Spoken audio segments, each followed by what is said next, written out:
Hello friends, আজ আমি রাধাবল্লভী করে দেখাবো। তার জন্যে নিয়েছি ময়দা। এবার ময়দাতে আমি দিয়ে দেবো একটু নুন, অল্প একটু চিনি,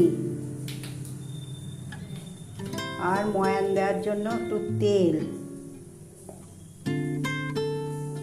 আর একটুখানি আদা লঙ্কা বাটা, আর কলাইয়ের ডালটা ভিজিয়ে রেখেছিলাম, দিয়ে মিক্সিতে বেটে নিয়েছি।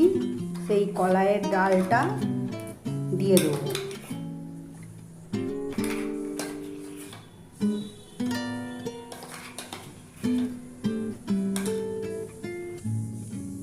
আর কাঠখোলায় মৌরি আর জিরে ভেজে রেখেছিলাম, সেই মশলাটা একটু দিয়ে দিলাম। এবার ভালো করে মেখে নিতে হবে। এই দেখুন, ভালো করে এরকম করে মিশিয়ে মেখে নিতে হবে।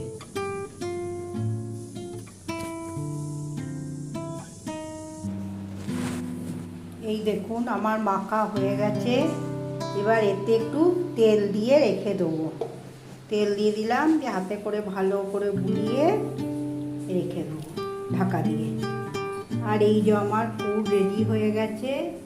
এই পুরটা করার জন্য আগে থেকে কলাইয়ের ডালটাকে ভিজিয়ে রাখতে হবে, দিয়ে মিক্সিতে বেটে নিতে হবে। এবার কড়াইয়ে একটু তেল দিয়ে কালো জিরে দিতে হবে, আদা লঙ্কা বাটা দিয়ে কলাইয়ের ডালটা দিয়ে দিতে হবে।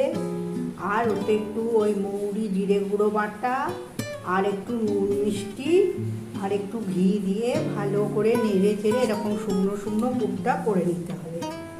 দিয়ে আমি যখন আবার করব তখন দেখাচ্ছি। আমি লেচিগুলো কেটে নিয়েছি।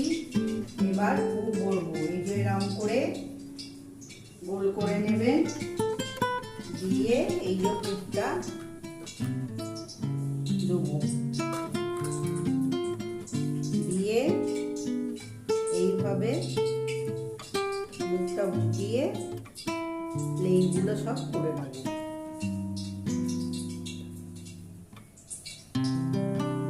এই দেখুন, আমার লেচিগুলোতে পুর ভরা হয়ে গেছে।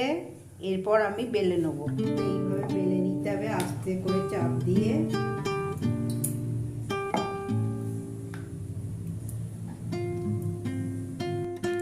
এই দেখুন, আমার কচুরিগুলো বেলা হয়ে গেছে। এবার আমি দিয়ে দিলাম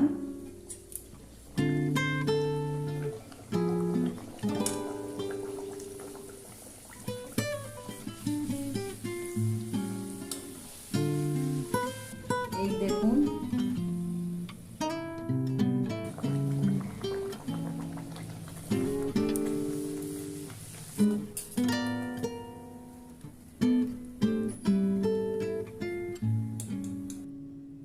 আবার রাধাবল্লভী রেডি, সঙ্গে আলুর দম, ছোলার ডাল, মিষ্টি।